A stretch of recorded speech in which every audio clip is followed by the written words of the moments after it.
ঈদে মিলাদুন নবী যে বলা হয়, কেন বলা হয়? ঈদ শব্দের অর্থ খুশি, মিলাদ শব্দের অর্থ সাল্লাল্লাহ। অনেকে মনে করেন না সাল্লাল্লাহ। মিলাদ শব্দের অর্থ কি? জন্ম। বলেন, মিলাদ শব্দের অর্থ কি? নাকি মিলাদ ওই যে সাল্লাল্লাহ টান দেওয়া হয় তাহলে মিলাদ বলে? ওটাকে মিলাদ বলা হয় না, ওটাকে দোয়া দুরূদ বলা হয়। মনে থাকবে তো ইনশাআল্লাহ। মিলাদ অর্থ জন্ম, তাহলে রসুলের জন্মের খুশি। রসুলের জন্মে আমরা কি খুশি না বেজার? তাহলে ঈদে মিলাদুন নবীর অর্থ কি দাঁড়ালো? রাসূল সাল্লাল্লাহু আলাইহি সাল্লামের জন্ম। মিলাদ শব্দের অর্থ কি? জন্ম। মনে থাকবে তো? ঈদে মিলাদুন নবী সাল্লাল্লাহু আলাইহি সাল্লামের বাংলা অর্থ হলো রাসূলের জন্ম। আর পয়গম্বর আলাইহিস সালাতু ওয়াস সালাম এই মাসে জন্মগ্রহণ করেছেন। কয় তারিখ এটা নিয়ে বিভিন্ন রিওয়ায়াত আছে। কেউ বলেছেন 2, কেউ বলেছেন 8, কেউ বলেছেন 9, কেউ বলেছেন 12, কেউ বলেছেন 17, কেউ বলেছেন 19। এরকম অসংখ্য তারিখ রয়েছে, প্রায় 6 থেকে 7টা রিওয়ায়াত আছে রাসূলের জন্ম নিয়ে। কিন্তু 12ই রবিউল আউয়াল মাসে আল্লাহ রাসূল পরলোক গমন করেছেন, ইন্তেকাল করেছেন, এটার ভিতরে কোনো মতভেদ নাই। পয়গম্বর আলাইহিস সালাতু ওয়াস সালাম এই 6-7টা রিওয়ায়াতের ভিতরে সবচেয়ে গ্রহণযোগ্য যেটি দুটি, সেটি হলো 12 এবং 8ই রবিউল। 8ই রবিউল এই হিসাবে হস্তি বাহিনীর যে ঘটনা, কাবা শরীফের উপরে হস্তি বাহিনীর ঘটনা যে বছর হয়েছিল তার 50 দিন পরে রাসূলের জন্ম। সেই মোতাবেক হিসাব করলে দেখা যায় 8ই রবিউল রাসূল সাল্লাল্লাহু আলাইহি সাল্লামের জন্ম মোবারক। আলাম তারা সূরা পড়েন না? যে সূরার মধ্যে হস্তি বাহিনীর ঘটনা আছে না? ওয়া আরসালা আলাইহিম তায়রান আবাবিল। কোন পাখি দ্বারা আল্লাহ মারছেন? এই যে আবাবিল। আবাবিল নামে কোনো পাখি আছে? পৃথিবীতে কোনো পাখি আছে? আবাবিল নামে কোনো পাখি নেই। আল্লাহ তাআলা বলেন ওয়া আরসালা আলাইহিম, আমি তাদের উপর প্রেরণ করলাম তায়রান পাখি, আবাবিল যাকে যাকে। আবাবিল শব্দের অর্থ কি? নাকি পাখি? আবাবিল নামে কোনো পাখি পৃথিবীতে নাই।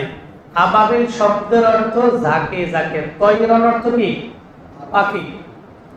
ওয়া আরসালা আলাইহিম তায়রান আবাবিল, আমি আল্লাহ রাব্বুল আলামিন যাকে যাকে পাখি প্রেরণ করে তাদেরকে শেষ করে দিয়েছি।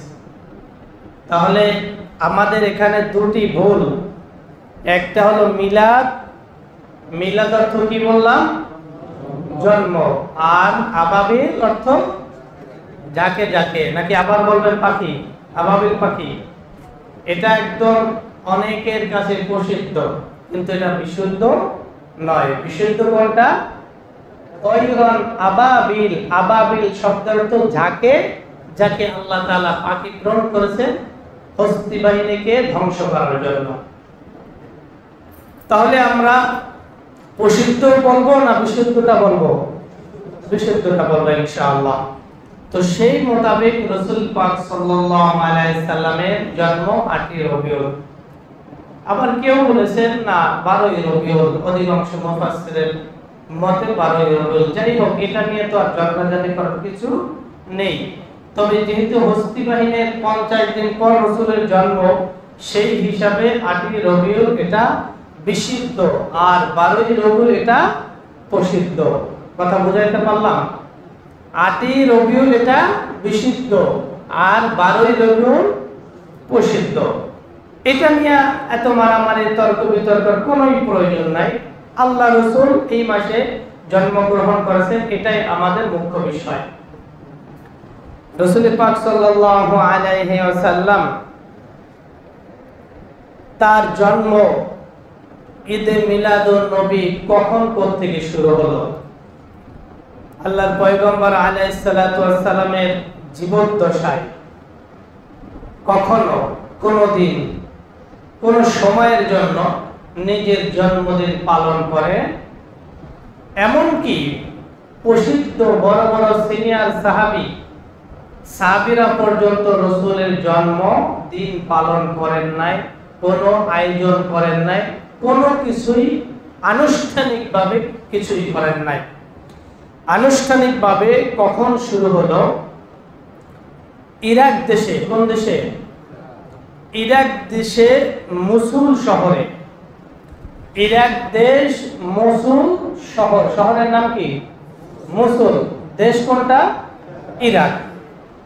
বাদশা আবু সাঈদ, তৎকালীন যুগে বাদশা আবু সাঈদ ছিল। এই বাদশা একজন হুজুর ধরে নিয়ে আসছিল যার নাম আবুল খাত্তাব। নাম কি? আবুল খাত্তাব। এই হুজুরের মাধ্যমে 604 খ্রিস্টাব্দে আনুষ্ঠানিকভাবে রাসূলের জন্ম প্রতি বাৎসরিক হিসাবে এটা সে কার্যকর শুরু হলো। তাহলে কয়শো? 604 খ্রিস্টাব্দে। পয়গম্বর আলাইহিস সালাতু ওয়াস সালামের জীবদ্দশায় করেন নাই। সাহাবীরা বড় বড় প্রসিদ্ধ সাহাবীদের জীবদ্দশায় করে নাই। তাবেঈন, আইম্মায়ে মুজতাহিদিন, মুফাসসিরিন ইকরাম, মুহাক্কিকিন ইকরাম কোন প্রসিদ্ধ আলেম রাসূলের জন্মদিন পালন করেননি। রাসূল সাল্লাল্লাহু আলাইহি সাল্লাম তার জন্মদিন পালন করা বা সাহাবীরা পালন করা পৃথিবীতে এমন কোন রিওয়ায়াত কেউ দেখাতে পারেন নাই, ভবিষ্যতেও পারবে না। এই আবুল খাত্তাব একজন ছিল বিদআতি আলেম। এর মুখের ভাষা খুব বিশ্রী ছিল। সর্বাবস্থায় হক্কানি উলামাদেরকে সে গালি দিত।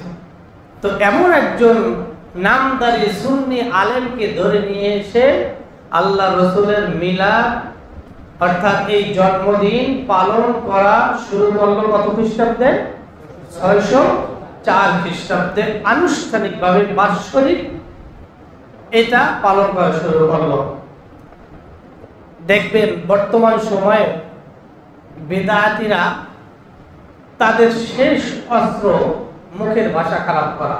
বিভিন্ন কারণ আমি বলবো না, আপনি একটু ইউটিউবে সার্চ দিয়ে দেখেন যে তাদের শেষ সম্বল, শেষ আঘাতটা কি দেওয়া হয়? গালি দিয়া। এমনকি বড় বড় ওলামা ইকরামদেরকেও গালি দিতে তারা কন্ট্রোল করে না। আর গালি যখন দেয় তখন কোনো প্রসিদ্ধ বিশুদ্ধ বা হক্কানি আলেম কখনো তাদের সাথে কোনো বহস বা কোনো তর্ক বিতর্কে জড়াবেন না। কারণ মূর্খ লোকের কাজ হলো গালি দেওয়া, শিক্ষিত মানুষের কাজ হলো সেখান থেকে চলে আসা। আল্লাহ তাআলা বলেন ক্বালু সালামা। যখন তোমাদের সাথে মূর্খ লোক তর্ক করতে চায়, তুমি সালাম দাও, আসসালামু আলাইকুম, তোমার কামে তুমি যাও, আমার কামে আমি যাই, তোমার সাথে আমার তর্ক করার কোনো মানসিকতা আমার নেই। এটা একজন ভদ্র শিক্ষিত মানুষের কাজ। আল্লাহ রাব্বুল আলামিন যুগে যুগে এরকম কিছু নামদারি আলেম নামক জালেম দুনিয়াতে প্রেরণ করেছে, যাদের মাধ্যমে শরীয়তের ভিতরে কিছু বেদাত এমন ভাবে ঢুকিয়ে দিয়েছেন যে তাদের ওই ধারা এখন পর্যন্ত অব্যাহত আছে। কিয়ামত পর্যন্ত একটা দল তাদের অনুসারী হিসাবে অব্যাহত থাকবে। তাদের মুখের ভাষা দেখবেন আর অন্যান্য ওলামা ইকরামদের মুখের ভাষা দেখবেন, তাহলে পার্থক্যটা আপনারা বুঝতে পারবেন। এটা হলো তাদের অনুসারী। এই যে আবুল খাত্তাব, ওনার মুখের ভাষা তো বিশ্রী ছিল যে প্রত্যেকটি ভালো হক্কানি ওলামাদেরকে সে সর্ব অবস্থায় গালি দিত, যার কারণে তাদের চেলাপড়া এখনো যারা দুনিয়াতে আছে তাদের অভ্যাসই হলো গালি দেওয়া। শেষ সম্বল যে ওমকে আসো, লাগতে আসো আমার সাথে, 1 মিনিটও টিকবে না, অথচ তাকে লাড়া দিলে একটা হাদিসের ভালো রিওয়ায়াত একটা পৃষ্ঠা বলার মতো যোগ্যতা তারা রাখেন। এত বড় মোজ দেখবেন, এত বড় পাগড়ি, এত বড় জুব্বা নিয়ে তারা ঠিকই স্টেজে হাজার হাজার মানুষের সামনে এরকম ভাবে চ্যালেঞ্জ ছুড়ে দেয়। শুধু চ্যালেঞ্জ না, গালি দিয়ে চ্যালেঞ্জ দেয় তারা জানে গালি দিলে কখনো হক্কানি ওলামা একরাম আমাদের সাথে লাগতে আসবে না। যাই হোক, পয়গম্বর আলাইহিস সালাতু ওয়াস সালামের এই মাস মোবারক মাস রবিউল আউয়াল মাস, যে মাসে দোজাহানের বাদশা হযরত মুহাম্মদুর রাসূলুল্লাহ সাল্লাল্লাহু আলাইহি সাল্লাম ধরাধামে পৃথিবীর ধরাধামে আগমন করেন, যার আগমনকে কেন্দ্র করে আল্লাহ রাসূল সাল্লাল্লাহু আলাইহি সাল্লামের আগমন জন্ম নিয়ে অনেক অনেক অনেক ইতিহাস আছে, রিওয়ায়াত আছে, সিরাত আছে। নবী আলাইহিস সালাতু ওয়াস সালামের জন্মের আগে কি কি ঘটনা ঘটেছে তার সংক্ষেপে কয়েকটি কথা বলবো।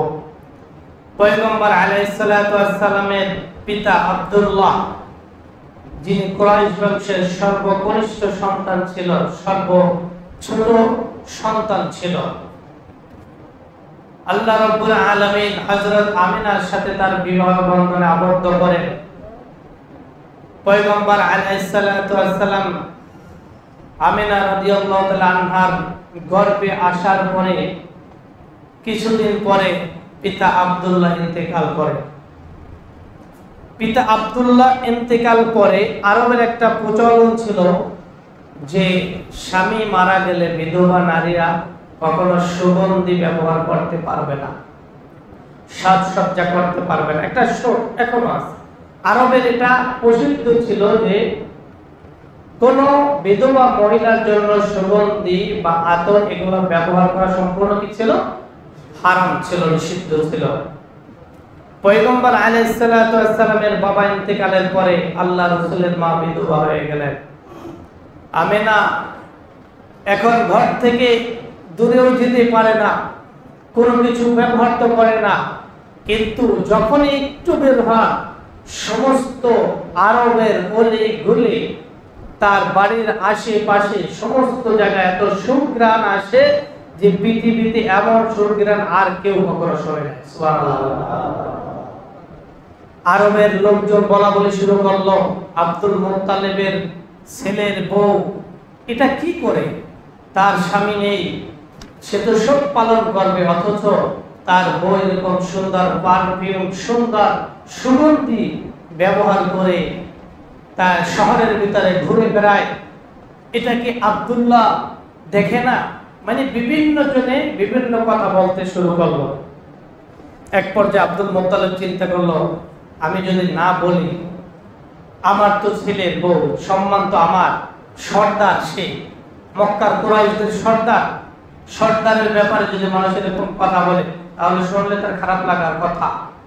এজন্য সরাসরি সে না বলে বিবিরা তার ঘর লাগে যে তুমি গিয়ে বলো আব্দুল্লাহর স্ত্রী ঠিক কি পারফিউম ব্যবহার করে যে সমাজে অলি গলিতে মানুষ বলা বলি শুরু করলো, এতে তো আমার নাক চুল কাটা যাবে, আমি তো অসম্মানিত হব, তুমি এগুলো নিষেধ করো। তার স্ত্রী বললেন, আমিও চিন্তা করতেছি যে এত সুঘ্রাণ কোত্থেকে আসে, কিভাবে পায়, কোত্থেকে আনছে, আমিও জিজ্ঞেস করব। তো আমি আসলে তার মাত্র কয়েকদিন হলো স্বামীটা মারা গেল, তার মনের অবস্থা খারাপ, এজন্য আমি তাকে কোনো কথা বলতে চাচ্ছিলাম না, এজন্য চুপ ছিলাম। যেহেতু তুমি বলছো চলো উভয়ে গিয়ে আমরা একত্রে জিজ্ঞেস করব এবং জানবো যে আসলে কেন সে সুগন্ধি ব্যবহার করে, তার তো এই সময় সুগন্ধি ব্যবহার করা নিষেধ। তো দুজন চলে গেল, যাওয়ার পরে ডাক দিল,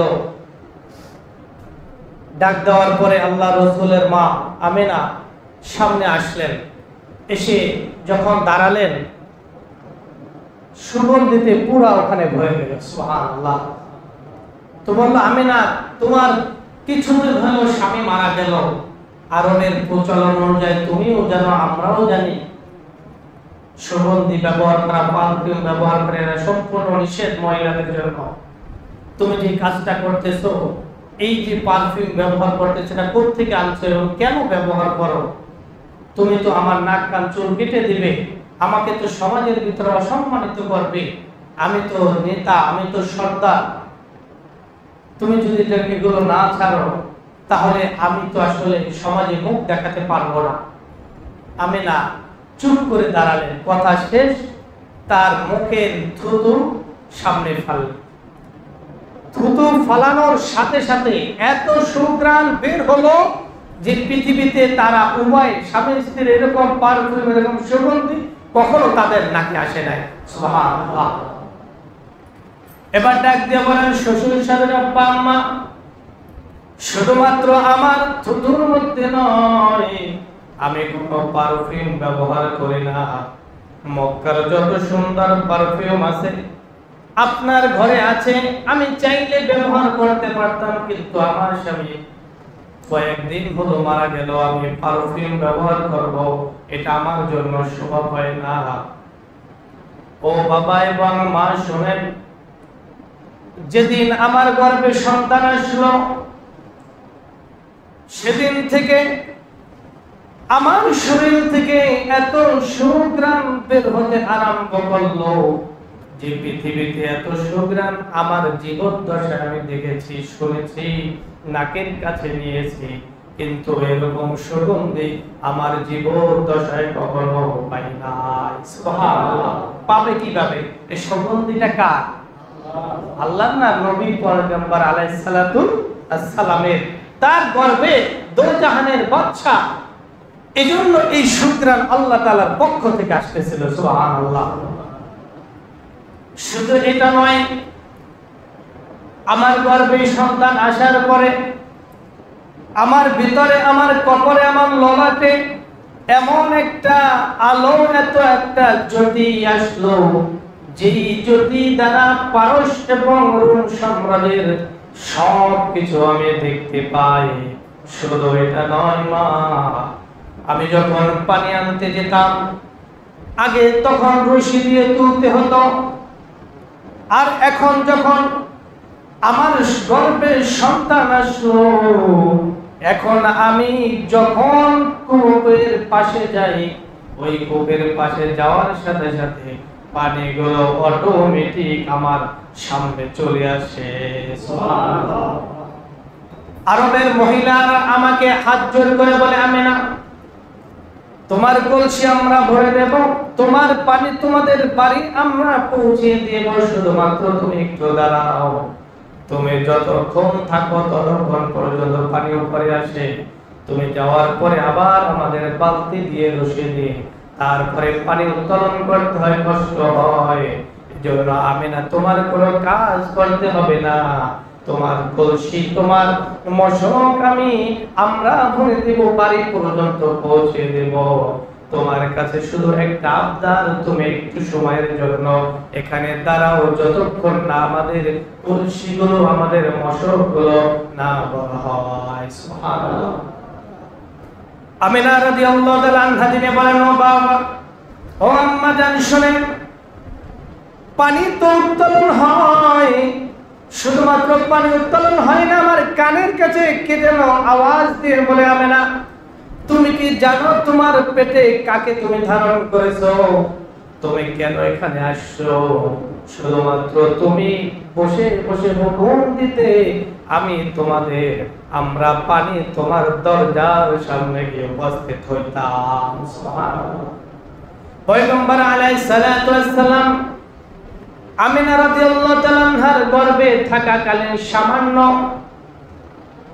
মহিলাদের যে অবস্থাটা হয়, তাদের আকার আকৃতির ধরনটা যে পরিবর্তন হয়, পয়গম্বর আলাইহিস সালাতু ওয়াস সালামের আম্মা জান বলেন, আমার গর্ভে আসার পরে কখন আমি এক বেলার জন্য, একটা সময়ের জন্য আমার বমি তো দূরের কথা, বমির ভাবও হয় নাই, এমনকি শারীরিক কোনো পরিবর্তন হয় নাই। কারণ আল্লাহ রাব্বুল আলামিন দোজাহানের বাচ্চা তার পেটে ধারণ করিয়েছেন, দোজাহানের মা যিনি হবেন, দোজাহানের বাচ্চার মা যিনি হবেন, তাকে কোনো রকম কষ্ট দিবেন না।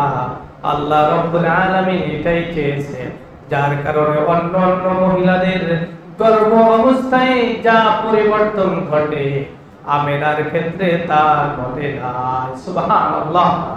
আমিনা রাদিয়াল্লাহু তাআলা বলেন, আমার সন্তান গর্ভে আসার পরে কখনো একবারের জন্য আমি বমি করি নাই, কখনো আমার শরীর দুর্বলতা লাগে নাই, কখন আমার শরীরের কোনো আকৃতি চেঞ্জ হয় নাই, পরিবর্তন হয় নাই। পয়গম্বর আলাইহিস সালাতু ওয়াস সালামের গর্ভে ধারণ করে যখন হাঁটতেছিল, বসতেছিল, পয়গম্বর আলাইহিস সালাতু ওয়াস সালামের মায়ের কানে কাছে এসে ফেরেশতারা বলতো, তুমি কি জানো আমিনা, তোমার গর্ভে কাকে তুমি ধারণ করেছো? তুমি তো এমন এক মহা মানবকে ধারণ করেছো যিনি শুধু মানুষের নবী নয়, শুধুমাত্র জিনদের নবী নয়, সমস্ত পৃথিবীর যত মাখলুকাত রয়েছে সমস্ত মাখলুকাতের নবী হিসাবে তাকে আল্লাহ তাআলা প্রেরণ করেছেন। সুবহানাল্লাহ। এজন্য আল্লাহ রাব্বুল আলামিন বলেন, ইমামুল মুরসালিন খাতামুন নবিয়্যিন সাইয়্যিদুল মুরসালিন, পয়গম্বর আলাইহিস সালাতু ওয়াস সালামকে সর্বশেষ সর্বশ্রেষ্ঠ নবী এবং রাসূল হিসাবে, ইমাম হিসাবে প্রেরণ করেছেন। আল্লাহ রাব্বুল আলামিন বলেন, মা কানা মুহাম্মাদুন আবা আহাদিন মিন রিজালিকুম ওয়ালাকিন রাসূলুল্লাহি ওয়া খাতামান নবিয়্যিন। নবুয়তের দরজা পয়গম্বরের মাধ্যমে আমি সিল মেরে দিলাম, এখান থেকে শেষ করে দিলাম, খতম করে দিলাম। ওয়া খাতামান নবিয়্যিন, পৃথিবীতে আর কোন নবীর আগমন ঘটবে না, সর্বশেষ নবী মুহাম্মদুর রাসূলুল্লাহ সাল্লাল্লাহু আলাইহি ওয়াসাল্লামকে তোমার পেটে গর্ভধারণ করালাম। এই নবী তো জাহানের বাদশা, সর্বশেষ নবী, ইমামুল মুরসালিন, ইমামদের সর্দার হবে, নবীদের সর্দার হবে, রাসূলদের সর্দার হবে, সারা বিশ্বের মানুষদের নেতা হবে, সমস্ত পৃথিবীর মাখলুকাতের নবী হবে। আল্লাহ রাব্বুল আলামিন এই নবীকে এমন ভাবে প্রেরণ করলেন, তিনি বলেন, ওয়ামা আরসালনাকা ইল্লা রাহমাতাল লিল আলামিন, শুধুমাত্র মানুষের জন্য রহমত নয়, ওয়ামা আরসালনাকা ইল্লা রাহমাতাল লিল আলামিন, সারা জাহানের জন্য আমি নবীকে রহমত হিসাবে প্রেরণ করলাম। সুবহানাল্লাহ। সেই নবীকে তুমি পেটে ধারণ করেছো আমিনা, তোমার কোনো কষ্ট হবে এটা আমরা চাই না। ফেরেশতারা বারবার বলতেছিল, সুসংবাদ দিতেছিল, আমিনা তুমি কি জানো তোমার গর্ভে কে? তুমি কি জানো তোমার গর্ভে কাকে আল্লাহ তাআলা ধারণ করিয়েছে? এমন একজন পয়গম্বর, যে পয়গম্বরের আগমনে সমস্ত নবীরা একত্রিত হবে। সুবহানাল্লাহ। এবার জন্মের সময় হয়ে গেল। আল্লাহ রাব্বুল আলামিন নবীকে দুনিয়ার জমিনে আনবেন 570 খ্রিস্টাব্দে সোমবার দিন 12 অথবা 9 রবিউল আউয়াল। এই তারিখের মধ্যে পয়গম্বর আলাইহিস সালাতু ওয়াস সালাম সুবহ সাদেকের সময় পূর্ব মুহূর্তে আল্লাহ রাসূল সাল্লাল্লাহু আলাইহি সাল্লাম দুনিয়ার জমিনে পদার্পণ করেছেন। এমন ভাবে পদার্পণ করেছেন, সাধারণ মহিলাদের ডেলিভারির সময়, সন্তান প্রসবের সময় রক্তগুলো বের হয়, অনেক রক্ত শরীর থেকে মাদের বের হয়ে যায়, কিন্তু পয়গম্বর আলাইহিস সালাতু ওয়াস সালাম যখন দুনিয়ার জমিনে তাকে তার দাত্রী আসলেন, শুকনো অবস্থায় একটা ছিটা ফোঁটা পর্যন্ত শরীরে কোনো ময়লা ছিল না। দাত্রী বলে, আমি যখন মুহাম্মদকে চিৎ করে শুয়ে রাখলাম, দেখতে পেলাম কে যেন নাভিটা কেটে খতনা অবস্থায় মুহাম্মদকে এভাবে রেখে দিলেন। আর ওই মুহাম্মদকে যখন আমি হাত দিয়ে এভাবে এর পাশে রাখলাম, তখন মুহাম্মদ উঠে আল্লাহ রাব্বুল আলামিনের দুই হাত এভাবে রেখে সিজদায় অবনত হয়ে গেলেন। সুবহানাল্লাহ। জোরে জোরে বলি সুবহানাল্লাহ।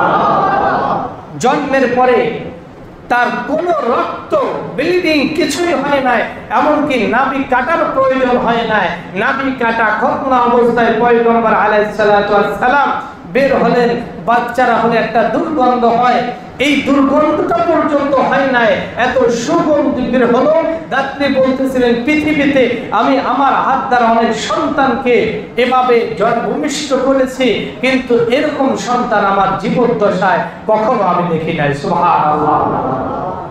এরপরে সিজদার থেকে উঠে শাহাদাত আঙ্গুল উপরে তুললেন।